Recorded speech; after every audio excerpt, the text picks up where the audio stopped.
নমস্কার বন্ধুরা, আশা করি তোমরা সবাই ভালো আছো। আমি আজ নিয়ে চলে এসেছি এক নতুন ধরনের রেসিপি নিয়ে। আজ আমাদের রেসিপি হবে কেক পিঠে। কেকের মতো দেখতে, কিন্তু পিঠার সব কিছুই সরঞ্জাম লাগছে। দেখে নাও কেক পিঠাটা তৈরি করতে কি কি সরঞ্জাম লেগেছে। এক বাটি চালের গুঁড়ি, ওই বাটিরই হাফ বাটি টক দই, লাগছে আমুল দুধ, বেকিং পাউডার, বেকিং সোডা, আর লাগছে কাজু কিশমিশ। আমি ওই পিঠার জন্য পুর তৈরি করব। কিছুটা নারকেল আমি কুড়ে নিয়েছি, আর লাগছে খেজুর গুড়। বন্ধুরা, এক বাটি আমি চালের গুঁড়ো নিয়েছি, এটা আমার শুকনো চালের গুঁড়ো। সামান্য পরিমাণ আমি লবণ দিব। এই চামচেরই 2 চামচ আমি চিনি দেব।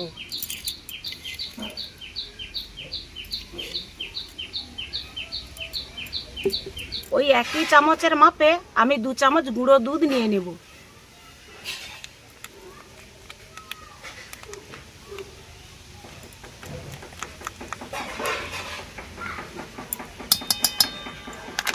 এবারে এইগুলোকে আমি ভালো করে মাখিয়ে নেব।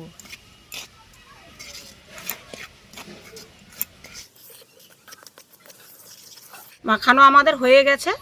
এবারে যে বাটিতে চালের গুঁড়ো নিয়েছি সেই বাটিরই হাফ বাটি টক দই দিয়ে দেব।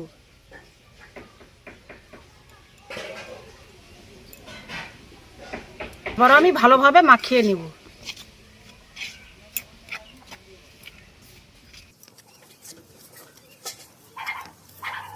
এর মধ্যে আমি অল্প অল্প করে জল দিয়ে একটা ভালোভাবে কেকের মতোই আমি ব্যাটারটা তৈরি করে নেব।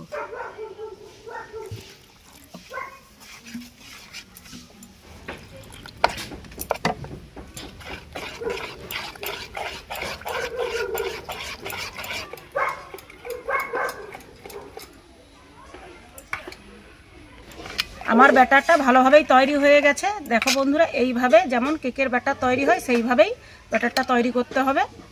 খুব পাতলাও হবে না, খুব মোটাও হবে না, এইভাবে থাকবে। এই ব্যাটারটা 5 মিনিট রেস্টে থাকুক, আমি ততক্ষণ উনানটা ধরিয়ে পুরটা তৈরি করে নেব।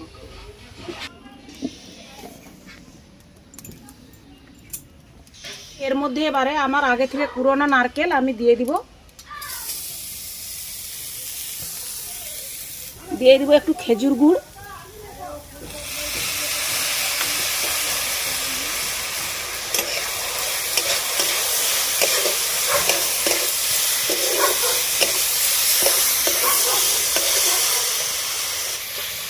পুরটা আমার হয়ে গেছে, আমি এবারে নামিয়ে নেব।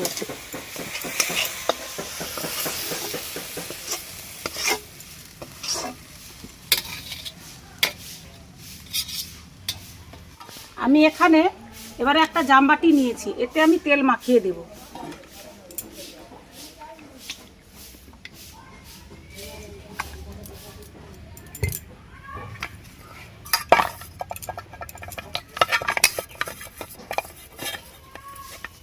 ভালোভাবে চারপাশে আমি তেলটা মাখিয়ে নেব একদম উপর পর্যন্ত।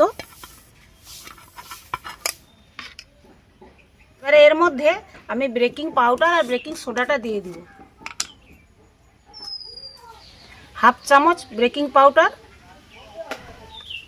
হাফ চামচ বেকিং সোডা দিয়ে আমি ভালোভাবে আবার মেখে নেব।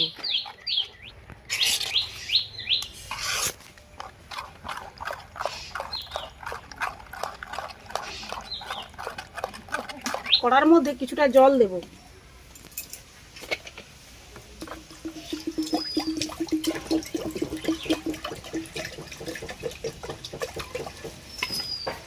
কড়ার মধ্যে এই জলের মধ্যেই একটা স্ট্যান্ড দিয়ে দেব।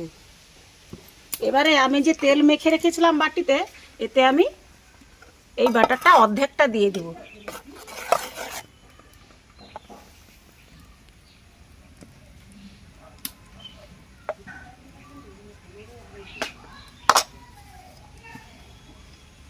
এর মধ্যে আমি এবারে নারকেলের পুরগুলো দিয়ে দেব।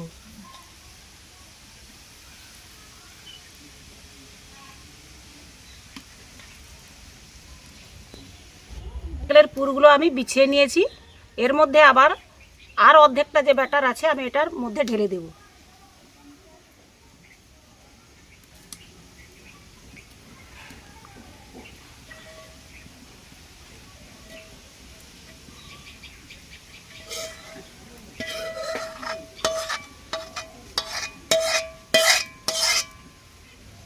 এবারে আমি এই জামবাটিটা এই কড়ার মধ্যে বসিয়ে দেব।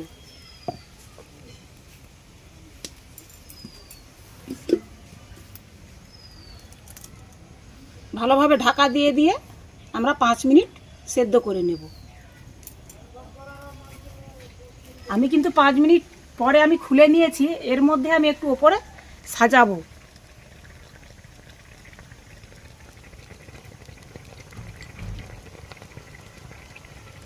প্রথমেই দিয়ে দিলে কি হয়, ভেতরে ঢুকে যাবে, ওই জন্য আমি একটু দেরি করে দিলাম।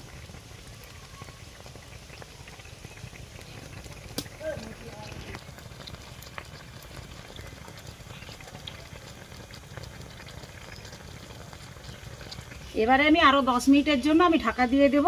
আর তাপমাত্রাটা মাঝারি মাপের রাখবে। তোমাদের সঙ্গে 10 মিনিট পরে দেখা হচ্ছে। আমি 10 মিনিট পরে আবারও চলে এসেছি। এবারে আমি একটু দেখে নেব।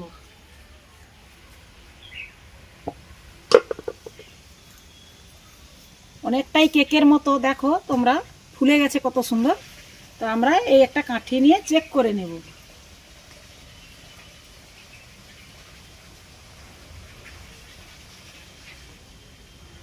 কাঠির মধ্যে কিন্তু সেরকম কিছুই লেগে নেই, তার মানে আমার পিঠাটা তৈরি হয়ে গেছে।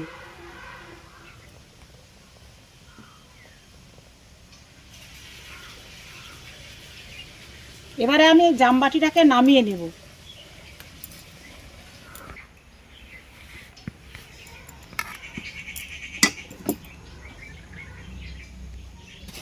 এটা যেহেতু খুব গরম, এখন আমরা কাটবো না, এটা একটু ঠান্ডা হোক, 1 ঘন্টা পরে আসছি।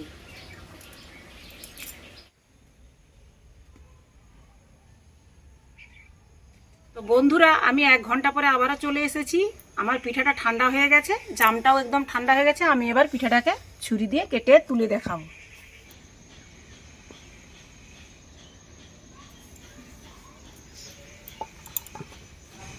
দেখো বন্ধুরা, সুন্দর হয়ে আমার কিন্তু উঠে গেছে, ধারে একটু লেগে গেছে। তো আমার তৈরি কেক পিঠা। পিঠার সরঞ্জাম আছে, কিন্তু দেখতে পুরো কেকের মতোই হয়েছে। টেস্টটা কিন্তু পিঠার মতোই হবে। এবার আমি তোমাদের কেটে দেখাবো।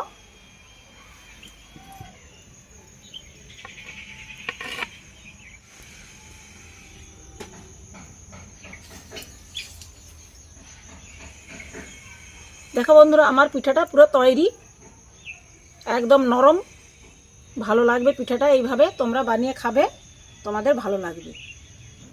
পিঠা তো আমরা অনেক রকমই খাই, তো আমরা যদি একটু পাল্টে পাল্টে পিঠা তৈরি করি, আমাদের ভালো লাগবে। আর এইভাবে যদি আমরা পিঠা একটু বানিয়ে খাই, তত অতিরিক্তই ভালো লাগবে। তো বন্ধুরা, আমি এর আগে অনেক রকম পিঠা বানিয়েছি, কিন্তু এই পিঠাটা আমি প্রথম করেছি, আর আমার করতে খুবই ভালো লাগছে। একটু মজাদার পিঠা। আর এই পিঠাটা তোমরাও বানিয়ে খাবে, তোমাদের ভালো লাগবে। আর আমার এই পিঠার রেসিপিটা কেমন লাগছে তোমরা অবশ্যই কমেন্ট করে জানাবে। তো তোমাদের সঙ্গে পরের আবারও একটা মজাদার ভিডিও নিয়ে দেখা হচ্ছে।